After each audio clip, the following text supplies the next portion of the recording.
मुसीबत भी आई थी और कोई इनाम भी उन्होंने नहीं मिला। फिर वो लोग जिन्होंने खालिस सब्र किया था,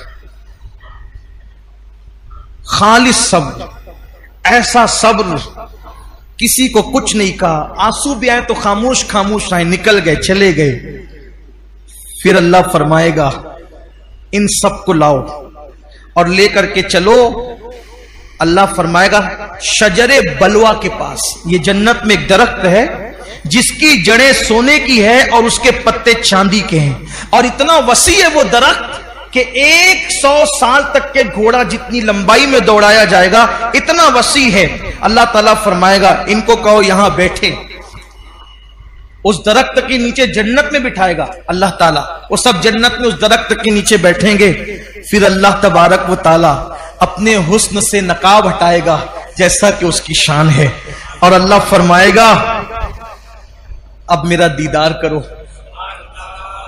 और मेरा दीदार करो इसलिए कि दोस्त तो दोस्त ही से गुफ्तगू करता है, यार यार ही से बातें करता है। अब मुझसे बातें करो और मैं तुमसे बातें करूंगा। फिर अल्लाह तबारक व ताला अब उनसे गुफ्तगू फरमाएगा, कलाम फरमाएगा जैसा कि उसकी शान है। अल्लाह फरमाएगा ऐ मेरे साबिर बंदे और बंदियों, जब मैंने तुम पर आजमाइश डाला था तो तुम मेरे नजदीक जलील न थे, तुम मेरे नजदीक रुस्वा न थे, बल्कि मैंने तुम पर मुसीबत इसलिए डाली थी, तुम तो इज्जत वाले थे, लेकिन मैं तुम पर मुसीबत और आजमाइश इसलिए डालता था ताकि मैं तुम पर मुसीबत और आजमाइश डाल करके तुम्हारे गुनाहों को खत्म कर दूं, और उस मुसीबत की बरकत से तुम्हारे गुनाहों को मिटा दूं, तुम्हारे गुनाहों को खत्म कर दूं।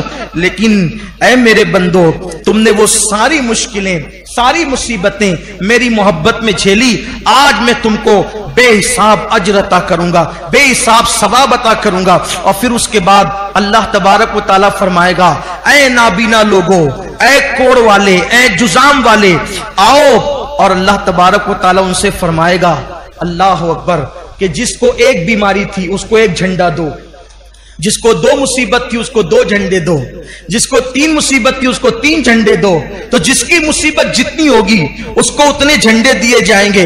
ऐसे झंडे जो उमरा और हुक्मा के साथ साथ चलते हैं इज्जत के लिए। और फिर उनको अल्लाह अकबर जन्नत से निकालकर मैदान महशर की जब वो सैर कराई जाएगी, तो जब मैदान महशर की सैर उनको कराई जाएगी तो महशर वाले देख के कहेंगे ये इतनी इज्जत, इतने वकार, इतनी शान शौकत के साथ जो आ रहे हैं, ये कौन से नबी हैं, ये कौन से शहीद हैं। तो उस वक्त कहा जाएगा ना ये नबी हैं, ना ये शहीद हैं, ना ये शहादत का मकाम पाते हैं, ना ये अंबिया के गिरोह से हैं, ये वो आम लोग हैं जिन पर अल्लाह ने दुनिया में मुसीबतें डाली थी, आजमाइश डाले थे, और अल्लाह के लिए इन्होंने सब्र किया था। अल्लाह ने इनको आज ये मकाम अता फरमाया, और आज अल्लाह तबारक व ताला ने उनको ये अजमतें अता की।